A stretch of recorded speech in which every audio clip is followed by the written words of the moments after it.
책은담 어른동화 16번째 에피소드 넓은 마음으로 편. 시골 마을 어귀의 오래된 정자에서 마을에서 존경받는 현명하고 마음이 넓은 70대 지혜 할머니와 세상살이에 지쳐 마음이 좁아져 있는 상태인 20대 후반의 민수가 나누는 이야기를 들어보시죠. 이야기 시작합니다. 할머니, 제가 이 시골까지 내려온 것도 도무지 제 삶이 풀리지를 않아서요. 뭘 해도 불평만 들고 남들이 가진 것만 눈에 들어와서 괴로워요. 민수야, 고생이 많았구나. 도시의 삶이 퍽퍽했을 테니 네 마음이 좁아지는 것도 당연한 일이지. 당연하다뇨. 제 마음이 너무 좁아서 그런 거겠죠. 남들은 다 잘 사는 것 같은데 왜 저만 이렇게 불평과 원망 속에 살아야 하는지 모르겠어요. 옹달샘을 보렴. 맑고 깨끗하지만 너무 작지 않니? 그 잦은 샘에 돌 하나만 던져도 물이 흙탕물이 되듯 좁은 마음은 아주 작은 바람에도 쉽게 휘둘리는 법이란다. 우리가 살아가는 이 세상, 모든 것을 다 가질 수는 없어도 내 마음의 반만큼은 넓게 가꿀 수 있어요. 그 밭에 불평과 원망 대신 무엇을 심을지는 네 선택이란다. 마음의 밭을 넓힌다니? 어떻게 해야 넓어질까요? 가진 게 없는데 뭘 나눌 수도 없고요. 네가 가진 것을 나누는 것, 그것이 바로 밭을 넓히는 가장 좋은 걸음이야. 나눈다고 꼭 물질적인 것만 이야기하는 게 아니란다. 따뜻한 말 한마디, 작은 도움의 손길, 심지어는 누군가의 행복을 진심으로 바라는 넉넉한 마음까지도 모두 나눔이지. 누군가의 행복을 바라는 마음이요? 저는 늘 남들이 저보다 잘 되는 게 싫었는데. 마음을 넓게 열면 우리 주변의 사람들도 함께 평화를 느끼게 된답니다. 네가 기쁨을 나누면 2배의 기쁨이 되고 슬픔을 나누면 절반의 슬픔이 되듯 마음을 나누는 순간 네 밭은 이미 한 뼘 더 넓어지는 거야. 나누는 게 사라지는 게 아니라 넓어지는 거군요. 하지만 제가 나눈 것이 사람들에게 얼마나 오래 기억될까요? 진정한 나눔은 사라지는 것이 아니라 영원히 흐르는 강물처럼 계속해서 다음 세대로 이어져요. 물은 모래에 스며들기도 하고 증발하여 구름이 되기도 하지만 그 물의 순환은 멈추지 않지. 따뜻한 마음도 마찬가지란다. 제가 나눈 작은 친절이 누군가의 삶에 그렇게 큰 영향을 줄 수 있을까요?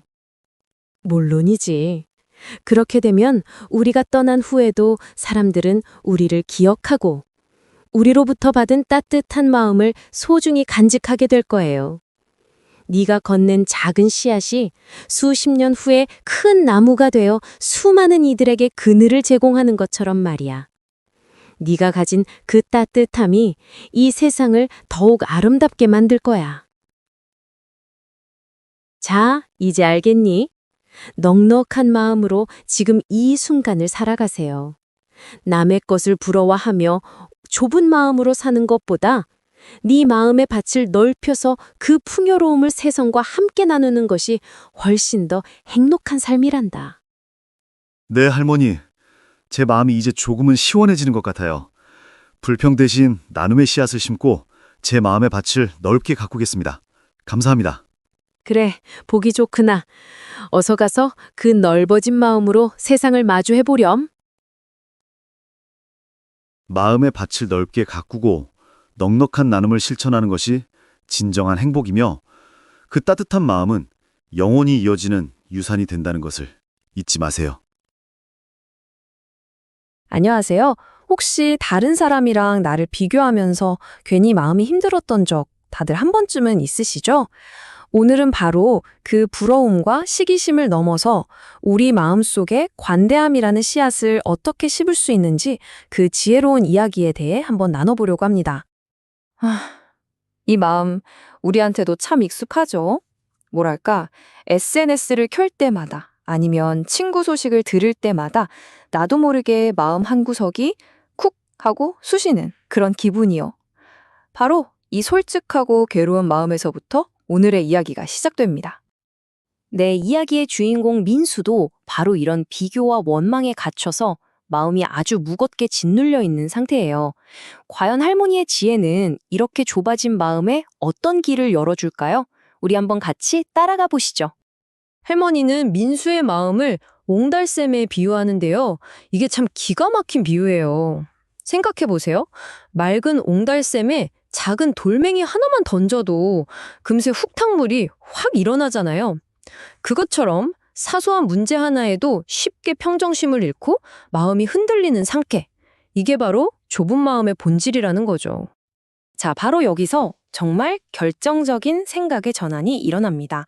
우리가 어쩔 수 없는 세상의 모든 것, 남이 가진 것에서 눈을 돌려서요. 우리가 온전히 통제할 수 있는 내면의 상태, 즉 내 마음의 가치로 시선을 옮기는 거예요. 그렇다면 해결책은 뭘까요? 맞아요. 할머니는 그 문제의 원인이었던 좁은 마음의 정반대, 바로 마음의 밭을 잘 일구는 법에 대해 이야기하기 시작합니다. 관대함을 의식적으로 꾸준히 키워나가는 거죠. 여기서 두 마음의 상태가 정말 명확하게 비교되죠. 한쪽은 외부 자극에 계속 휘둘리면서 내가 뭘 못 가졌는지 그 결핍에만 집중하는 옹달샘 같은 마음이고요. 다른 한쪽은 어떤 경험이든 성장의 자양분으로 삼는 넓은 밭 같은 마음이에요. 우리의 선택은 과연 어디로 향해야 할까요? 바로 이 지점에서 민수, 그리고 아마 우리 모두가 심리에 품고 있을 법한 아주 중요한 질문이 나옵니다. 알겠는데, 가진 게 아무것도 없다고 느껴질 땐 대체 어떻게 마음의 밭을 넓히라는 거죠? 문제를 아는 것과 실제 해결책을 찾는 건 또 다른 문제니까요. 할머니의 답변은 굉장히 역설적이에요. 가진 게 없다고 느낄수록 오히려 나누라는 겁니다. 왜냐하면 나눔은 내 것을 잃는 손실이 아니라 척박한 내 마음을 비옥하게 만드는 최고의 걸음이기 때문이라는 거죠. 여기서 정말 중요한 포인트는 이 나눔이라는 게 뭐 대단하고 거창한 게 아니라는 거예요. 할머니는 나눔을 누구나 지금 당장 할 수 있는 아주 단순하고 실천적인 행동들로 풀어내요. 따뜻한 말 한마디, 작은 도움의 손길, 그리고 다른 사람의 행복을 진심으로 바라는 마음. 관대함에 꼭 돈이 필요한 건 아니라는 걸 명확하게 보여주는 거죠. 그런데 이런 생각 들지 않으세요? 아무리 작은 거라도 나누면 내 것이 사라지는 건 아닐까? 이 흔한 두려움에 대해 할머니는 어떤 답을 줄까요? 민수의 이 의심, 이거 정말 자연스러운 반응이에요.